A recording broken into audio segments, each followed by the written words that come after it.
Bonsoir à tous et chacun. Donc aujourd'hui, comment battre de la zone lorsqu'on est à l'offensive. Donc ici, j'ai dessiné ce à quoi peut ressembler une zone. Ouais, donc disons que ça ressemble à ça. Donc en gris, c'est les joueurs en défensive, en vert, les joueurs à l'attaque. Donc le but ultime quand on joue contre la zone, c'est de passer la ligne que fait le wall, donc muni de ces trois défenseurs ici, numéro 4, 5 et 6.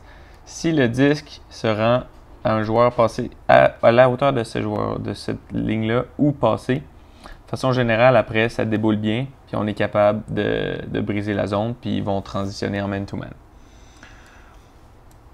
Donc ça, c'est le but ultime de la zone.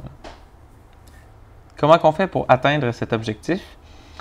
Donc, il y a trois façons que j'ai identifiées au fil des années. Donc, la première consiste à passer à travers la coupe, donc muni de ces trois joueurs-là ici en défensive. Donc, comment qu'on veut passer à travers? Souvent, en fait, tout le temps, ça va être un crash qui part du open side, puis qui vient ici attraper une passe très proche du handler, puis qu'avec ses pas pour ralentir, va se ramasser à la hauteur du wall ou même plus loin. Puis que là, ensuite, il peut attaquer le joueur numéro 5 ou le joueur numéro 4. Si ça ne marche pas, ben, la coupe se replace. Puis on recommence avec le joueur numéro 1, ainsi de suite. Donc ça, c'est comment on fait pour passer au travers la coupe. La deuxième façon, c'est de passer aux alentours de la coupe.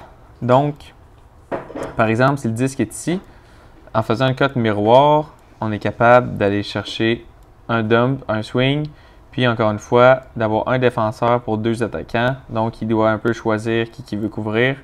Pour que les deux rentrent, on va en attaquer un des deux, puis on a gagné. Dans la réalité, ça ne marche pas tout le temps. Là, ça arrive que les défenseurs soient bien placés puis qu'ils contiennent ça. Donc, dans ce temps-là, on fait juste, la coupe va se replacer. Puis ce qu'on fait, c'est qu'on va attaquer l'autre bord ensuite. Donc, dump, swing, on essaie d'attaquer à deux le même défenseur, ainsi de suite. La troisième façon de battre la coupe, c'est de passer par-dessus. Donc, simplement, si vous êtes capable, on peut faire un hammer. Disons que les joueurs sont un peu plus rapprochés ici, donc ils défendent comme ça, puis il y en a un qui est plus tout seul.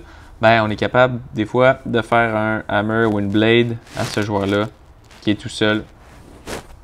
Puis, juste simplement comme ça, on bat la coupe. Ce qui est important ici, au niveau du positionnement des handlers, c'est que lui soit positionné à 45 degrés ici. Comme ça, il y a la possibilité de la cote miroir pour passer aux alentours de la coupe. Ou il y a la possibilité de venir faire un crash ici pour passer à travers la coupe. Donc, il y a toutes ces possibilités en se plaçant à cet endroit-là. Puis, ce deuxième handler-là, de façon générale, il va se placer pour avoir une passe payante lorsque la passe miroir se fait. Donc, c'est-à-dire que lorsque cette passe-là va se faire, lui, il va être positionné pour avoir un gainer facile ici, le plus haut possible sur le terrain pour que la coupe soit derrière. Pour que la coupe soit pas en position de venir fishnet. Donc lui, il va avoir du temps pour soit lancer, encore une fois, à ces deux cutters, ici, comme ça ou comme ça. Une fois qu'on réussit à traverser le mur du wall de la défensive, disons que le disque se rend ici, qu'est-ce qu'on va faire pour monter le terrain? C'est souvent aller chercher le disque en allant vers le disque.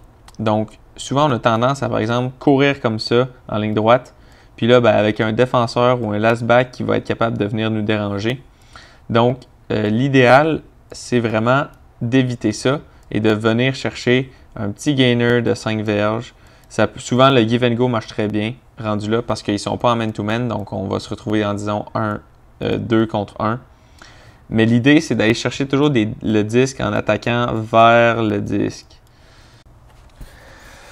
Ensuite, le rôle des cutters contre la zone. Donc souvent, on va diviser le rôle entre la position des deux cutters à l'extrémité et le rôle des deux cutters au milieu. Donc, on va commencer par les deux cutters à l'extrémité. Donc ici, le cutter 4 et le cutter 7.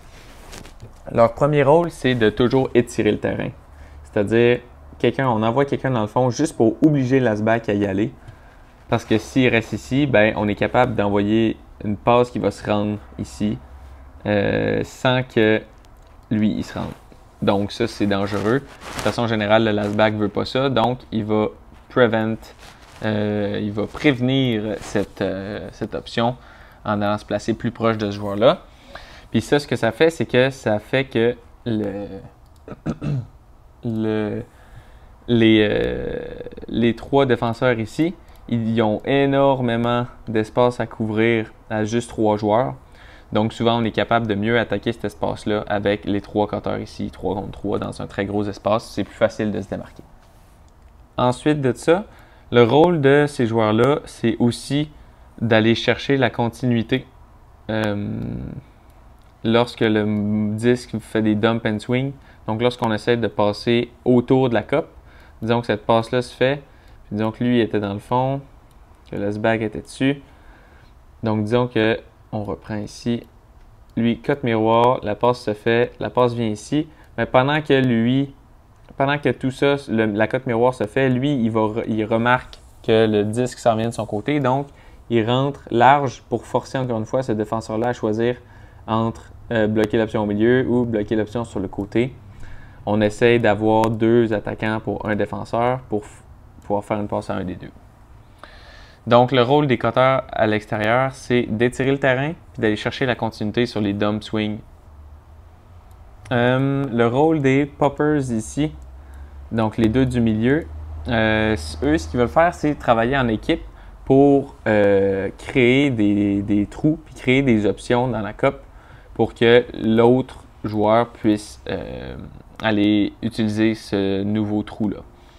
Donc, par exemple, si lui, il fait juste slasher par ici, il sait très bien qu'il y a déjà 2 joueurs plus 1 ici, mais s'il slash là, lui, il va peut-être avoir peur que ça passe entre les deux puis il va venir. Donc là, ça fait un gros espace pour que le numéro 5 ait ici chercher une passe facile. C'est un exemple de ce qui peut se passer. L'idée, c'est juste ici que souvent, il y en a un des 2 qui va être plus désigné à créer des options. Donc, c'est ça. Puis l'autre, il va être plus désigné à aller chercher des trous créés par l'autre.